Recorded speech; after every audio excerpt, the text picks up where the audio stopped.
Oi,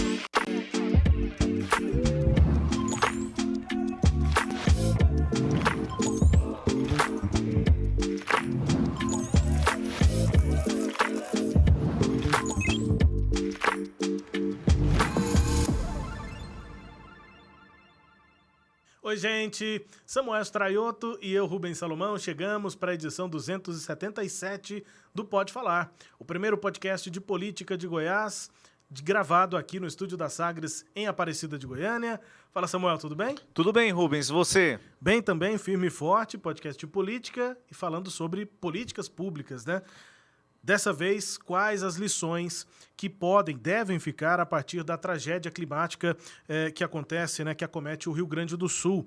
Como cidades brasileiras devem pensar o planejamento urbano por conta desses eventos extremos que estão ficando cada vez mais frequentes? E mais, o que é resiliência urbana? Esses são os temas desta edição do Pode Falar. Entre as várias reações por conta da tragédia climática no Rio Grande do Sul, o Congresso Nacional agiliza a votação de um projeto de lei que estabelece regras para a formulação de planos de adaptação às mudanças climáticas. Essa proposta complementa a Política Nacional de Mudança do Clima, com medidas para reduzir a vulnerabilidade e a exposição a riscos diante dos desastres que estão, como eu disse no começo aqui, cada vez mais frequentes, Samuel. Pois é, Rubens, as enchentes nas cidades gaúchas, assim como já vimos em Minas Gerais, também no Rio de Janeiro, em São Paulo, em algumas localidades desses estados, mostram que a ocupação urbana deve ser planejada para, pelo menos, minimizar as consequências desses desastres. E para a gente falar sobre os temas de hoje, nós recebemos aqui no programa o Nabil Bonduque, que é especialista no assunto e professor de planejamento urbano da USP, da Universidade de São Paulo. Professor, muito obrigado pela sua presença aqui no nosso Pode Falar. Obrigado pelo convite. Muito abalado aí com essa tragédia que está acontecendo no Rio Grande do Sul e que é muito, na verdade, ela é muito maior do que essas outras todas que nós tivemos. Estamos tendo vários ensaios de tragédias enormes no país, mas essa do Rio Grande do Sul é inédita, né? Ela afetou o maior número de municípios, o maior número de pessoas e por um maior tempo. Então, espero que dessa vez, de fato, a sociedade tome consciência da gravidade das mudanças da emergência climática. Na apresentação aqui, Nabil, quando eu falei de lições, né, que essa tragédia pode deixar, eu estava já me lembrando, pensando e ouvindo, né, algumas das suas falas num debate que foi realizado pelo Conselho de Arquitetura e Urbanismo Nacional, né, o CAU-BR. O Nabil participou com outros especialistas, com pessoas inclusive lá do Rio Grande do Sul, e o Nabil falava inclusive de oportunidade, né, Nabil, diante dessa situação tão trágica, que isso também pode ser uma oportunidade exatamente no momento de reconstrução dessas cidades, mas claro, também para cidades brasileiras, né, como pensar nesse assunto. E falando no Conselho de Arquitetura e Urbanismo, a gente, além do Nabil, também tem a presença, né, o contato com a Lana Jubé, que está aqui em Goiânia conversando com a gente, ela que é conselheira federal e membro da Comissão de Política Urbana e Ambiental do CAU, o Conselho de Arquitetura e Urbanismo. Lana, muito obrigado também pela disponibilidade de conversar com a gente. Muito obrigado você, boa tarde Rubens, boa tarde Samuel, boa tarde Nabil, que foi inclusive meu professor na época do meu mestrado na USP São Carlos, e no meu doutorado já não mais, mas é um prazer enorme. E essa oportunidade realmente é ímpar, mas a gente tem que considerar que no Rio Grande do Sul, esse ano, eles já estão vivendo a terceira grande enchente, só que não com tanta... com essa dimensão que essa adquiriu agora. Essa dimensão nos alerta para aquilo que a gente já vem falando há muito tempo, que é essa relativização das leis ambientais e que o planejamento urbano, dentro de padrões econômicos e não sociais, tem avançado muito sobre as águas. Pois É um prazer enorme estar aqui conversando com vocês sobre isso. Obrigado, Lana. E, Nabil, só para a gente começar, eu queria que você nos explicasse que aspectos da gestão pública, né, que políticas públicas devem ser destacadas nesse momento em que a gente assiste o que está acontecendo no Rio Grande do Sul, mas que já vimos, como você disse, em proporção menor, né? Claro, essa tragédia é muito maior, mas a gente já viu as cidades sofrerem com isso, em Minas Gerais, em São Paulo, em Petrópolis, por exemplo, enfim, em tantas outras cidades. Que aspectos da gestão pública devem ser destacados nesse momento, pensando inclusive nas eleições municipais? É por isso que esse podcast que fala de política está falando sobre esse assunto, porque a gente está de olho nessas eleições. O que os candidatos têm de propor para que as cidades sejam, de fato, planejadas para, se não evitar, porque isso está acontecendo por conta do aquecimento global, mas minimizar as consequências desses eventos extremos? Olha, nós precisamos sempre pensar nas duas pontas da questão. Primeiro é a contribuição que as cidades podem dar vamos dizer assim, para contribuir, a contribuição que eu posso dar para reduzir as mudanças climáticas. Ou seja, as cidades elas contribuem com a emissão de gases de efeito estufa, por exemplo, principalmente na mobilidade dos resíduos sólidos. Então, as cidades precisam rapidamente alterar seu modelo de mobilidade, né, para emitir menos gás carbônico e, com isso, né, contribuir para o esforço global. É claro que isso não vai ser cada cidade que vai resolver o problema, é a somatória de todas elas. Então, isso é um esforço geral de todas as cidades, que é reduzir, ampliar, melhorar o transporte coletivo, eletrificar as frotas de ônibus, né, eletrificar as frotas de caminhões. Ou seja, temos um enorme esforço nesse sentido, né, fazer uma gestão correta dos resíduos sólidos, repensar a questão da energia. Então, esses são os aspectos necessários para a gente contribuir com as cidades nesse esforço global, que é de atenuar as mudanças climáticas que estão acontecendo no planeta. Agora, por outro lado, nós precisamos nos preparar para que as cidades vão sofrer os efeitos, já estão sofrendo de maneira dramática, como é o caso aqui do Rio Grande do Sul, né? Em primeiro lugar, nós temos que respeitar aquilo que a natureza já determinou, né? As águas elas têm lugares, né? Por exemplo, as APPs, as áreas de proteção permanente, nas beiras do córrego, nas áreas de baixada, elas precisam ficar desocupadas, né? Isso é uma questão que envolve política habitacional, envolve política ambiental, envolve política de saneamento, né? Nós precisamos ter envolve gestão urbana com fiscalização das ocupações das beiras de córrego. O Código Florestal definia um mínimo de 30 metros de proteção em todos os cursos d'água, né? Porque as cidades brasileiras não estão cumprindo essa determinação. Claro, tem exceções, mas a grande maioria não. Tá certo? Há uma flexibilização da legislação urbanística e da legislação ambiental, que faz com que, por exemplo, se aprovem projetos imobiliários em áreas que deveriam ser áreas de proteção. E, por outro lado, não se produz habitação de interesse social em quantidade suficiente para que as pessoas tenham alternativas em lugares seguros. Ninguém mora na beira do córrego porque quer, né? Como, né, nós temos favelas aqui em São Paulo, grande parte delas estão na beira de córrego. Então, nós precisamos produzir habitação em escala e precisamos proteger os fundos de vale. Outra medida que é absolutamente fundamental é fortalecer a defesa civil e estabelecer com muita competência as iniciativas que devem ser tomadas quando há previsão de chuvas muito intensas, como tem acontecido, porque por mais que a gente possa corrigir o problema das cidades que foram ocupadas de maneira inadequada, né, vai continuar existindo o problema durante muito tempo, até que, né, que essa urbanização equivocada seja sanada.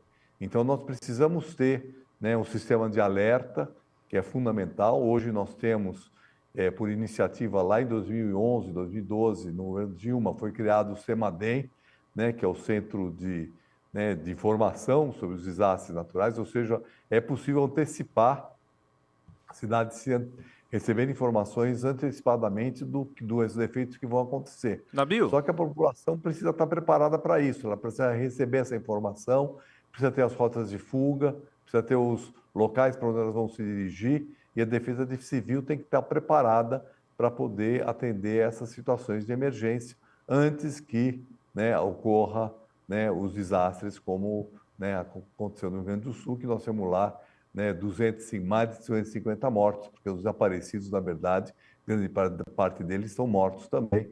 Então, nós podemos dizer que nós temos lá por volta de 260, 270 mortos até esse momento.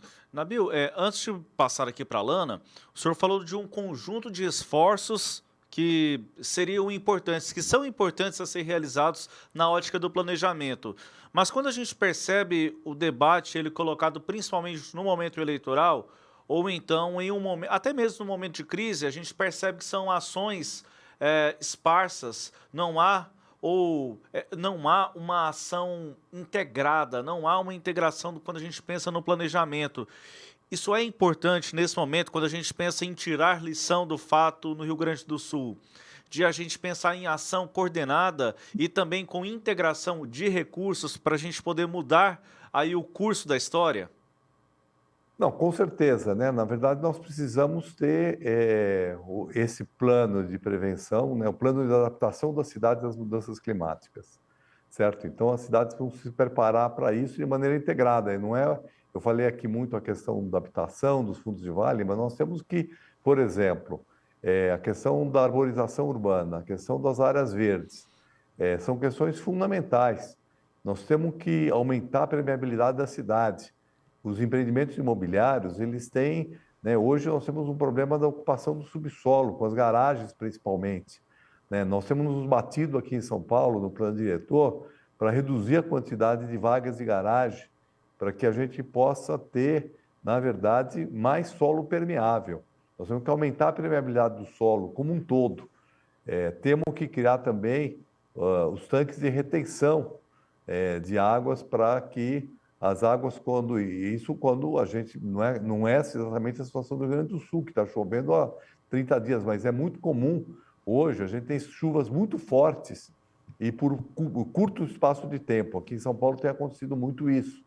Então, se a gente puder conter essas águas antes de elas chegarem no sistema de drenagem da cidade, né, através de tanques de retenção, inclusive de reuso de água, né, é possível minimizar esses problemas. Então, é um conjunto de ações que tem que estar previsto num plano de ação climática, que todo município precisa ter um plano de ação climática, mas não basta ter um plano, porque todo mundo fala de plano, mas depois nós vamos executar.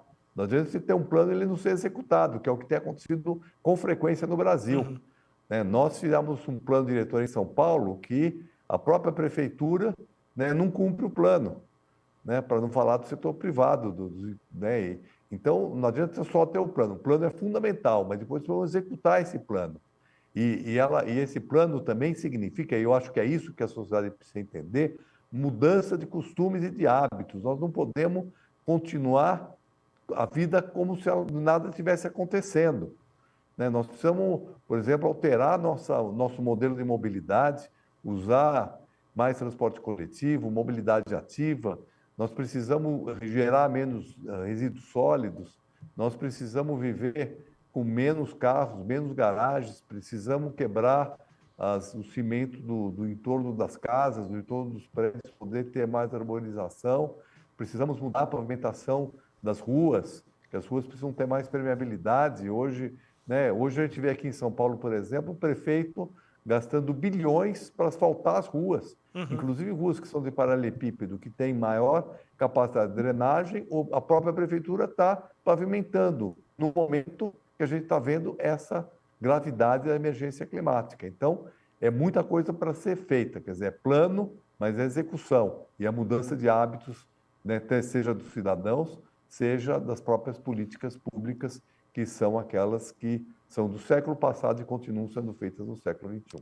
E me parece, Lana, que há uma distância, né, entre esses objetivos, né, essas medidas que o Nabil está nos explicando, com o voto, né, com o que os candidatos e candidatas entendem que, se apresentarem, vão ter mais chance de vencer as eleições. Não me parece, ainda na análise política, que esse discurso ganhe eleições. Eu acho que essa é uma das lições que ficam não só para gestores, mas também para eleitores, né, nesse ano, que é entender, de fato, que projetos estão sendo eleitos para gerir as cidades. Isso é resiliência urbana, Lana? Eu queria que você explicasse esse conceito para a gente, depois do que o Nabil falou. O que é resiliência urbana? Bom, tem uma questão que você colocou, que é a questão do voto. Nós precisamos realmente aprender a votar, e o Nabil colocou bem essa mudança de hábitos que a gente precisa começar a internalizar, as questões da locomoção, de como a gente se transporta, a mudança de produção de lixo através de alimentos, vestimentas, carros e todas as sucatas eletrônicas, e as novas políticas públicas que têm que ser adotadas nas cidades. A resiliência é essa capacidade da gente receber e absorver. No caso, a resiliência urbana é preparar o meio urbano para que ele consiga se adaptar a essa invasão humana que está acontecendo. A população no Brasil inteiro migrou dos campos numa observação, porque a plantação, quando ela não era mecanizada ou industrial, o produtor observava os caminhos das águas, observava tudo para não ter essas perdas tão grandes. Nessa produção em massa, não se observou isso, achou-se que a engenharia ou as obras de arte, como diques e outras obras, fossem capazes de suportar, mas não são. E a falta de arborização é uma das piores questões que estão acontecendo para que as mudanças climáticas sejam tão rápidas. Então, arborizar todos os fundos de vale, arborizar as áreas de matas fechadas, manter, conservar, observar o caminho das águas, observar as cotas de enchente, não basta os 30 metros, observar os corredores gênicos nas cidades, as grandes vias, tem que ter canteiros centrais, tem que ter grandes arborizações, para as calçadas terem mobilidade. Então, é um conjunto de coisas que o planejamento urbano e o planejamento da paisagem, que é uma coisa que a gente tem juntado nos últimos 20 anos, a infraestrutura verde, ela é fundamental para que a cidade resista, ou seja, que a cidade absorva essas chuvas, absorva essas águas, leve para o subsolo profundo, leve para o lençol freático, não deixe ela chegar nos fundos de vale, não deixe assorear os fundos de vale. Então, é muita ação, são muitas ações coordenadas para que a cidade tenha essa resiliência, essa capacidade de absorver essas mudanças e essa capacidade de adequar-se a essas novas condições de população nas cidades. As nossas cidades estão com superpopulação. Lana, e eu queria trazer com você, e depois levanto também para o Nabil, só para a gente encerrar, porque o nosso tempo aqui ele é relativamente curto, mas acho que a conversa está sendo produtiva.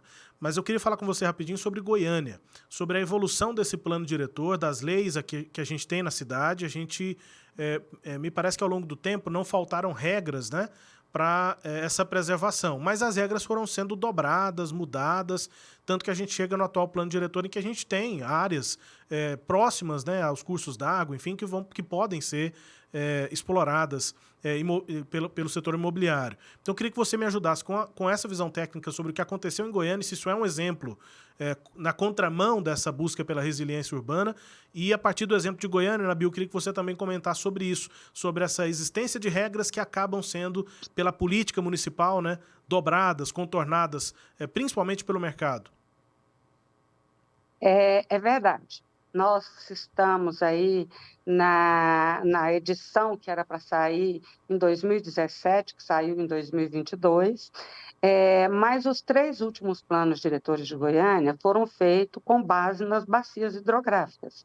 E Goiânia tem regras mais rigorosas do que as regras federais, que podem ser. Então, Goiânia, as APPs, porque nós estamos numa área mais planificada, então nossas bacias não são tão profundas, nossas calhas, então nós temos uma área de alagamento maior.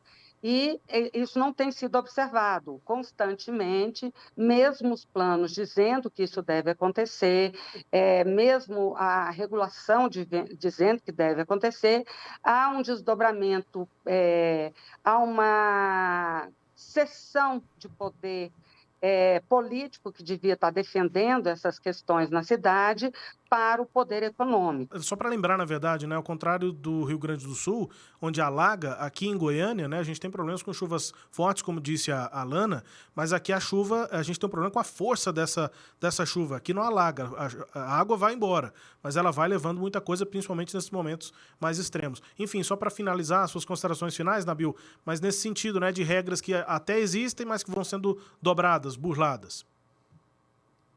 Olha, eu acho que uma das regras que vem sendo burladas frequentemente são o respeito às APPs. É claro que isso varia de cidade para cidade. Em geral, o poder público é extremamente flexível, né, na hora de suprimir áreas verdes para a implantação de empreendimentos imobiliários. Eu acho que nós estamos num momento das nossas cidades, a emergência climática, que nós temos que começar a tratar a questão econômica com outro viés. Porque não vamos falar assim, vamos produzir mais edifícios, vamos produzir mais, ocupar mais áreas, porque isso vai, entre aspas, ser um desenvolvimento econômico. Só que nós estamos sofrendo as consequências disso, né? Eu acho que o exemplo do Rio Grande do Sul, onde 90% das indústrias foram invadidas, foram ocupadas, onde se perdeu a produção agrícola, onde a camada superficial da terra agrícola, que é aquela que tem a melhor qualidade, foi levada embora, tudo isso vai gerar um efeito econômico tão forte que talvez gere na cabeça dos empresários, na cabeça do poder público, uma mudança de comportamento, porque o poder público é pressionado, muitas vezes, para ser flexível. Então, muitas vezes faz o seguinte, eu vou suprimir uma área verde e vou plantar não sei quantas árvores, não sei aonde, né, como compensação ambiental, que isso nunca acontece e é o que tem, né, gerado uma redução muito grande das nossas áreas verdes, que são importantíssimas nessa situação. Tomara que venha essa mudança de comportamento. Nabil, muito obrigado pelo tempo aqui, a disponibilidade de conversar com a gente. Um ótimo trabalho para o senhor. Obrigado pelo convite. Um abraço, Lana. Faz tempo que a gente não se vê pessoalmente, mas eu acompanho o teu trabalho no CAL. Um abraço. Tá bom, um abraço, Nabil. Tchau, Lana. Obrigado. Tchau, muito obrigada. Foi um prazer estar com vocês. Prazer falar com vocês dois, Lana Joubert, podemos falar mais sobre infraestrutura verde, que é muito importante hoje nas cidades. Construir alagados construídos, respeitar as cotas de inundação, jardins de chuva, biovaletas. Então, a gente tem uma série de coisas que podem ser introduzidas em toda a cidade, que é muito importante. Depois eu queria te convidar para a gente analisar os planos de governo dos candidatos aqui em Goiânia, Lana, para ver o que eles vão falar sobre esses assuntos. É isso. Obrigado, Lana Joubert, arquiteta urbanista, membro também do Conselho de Arquitetura e Urbanismo Nacional, Samuel Straiota. Acho que uma das edições em que a gente tenta produzir, né? Que foi uma edição produtiva para pensar como essa tragédia deixa lições, né? Mudar o curso da história, Rubens. A gente percebe que a eleição ela fica muito restrita na zeladoria e não avança no problema central mesmo, ou nos problemas centrais. A gente vai debatendo isso aí no decorrer das próximas edições. E agradecer ao Nabil Bonduque, que é uma referência, né, no assunto nacionalmente. Você acompanha aqui o Pode Falar semanalmente, sempre às sextas-feiras, às 8 da noite, aqui na Sagres TV, canal 26.1, na região metropolitana de Goiânia, no nosso canal no YouTube. E segue também aí o Pode Falar no seu tocador de áudio preferido, recebe um episódio novo toda semana. Obrigado pela sua companhia nesta edição aqui do Pode Falar. Até semana que vem.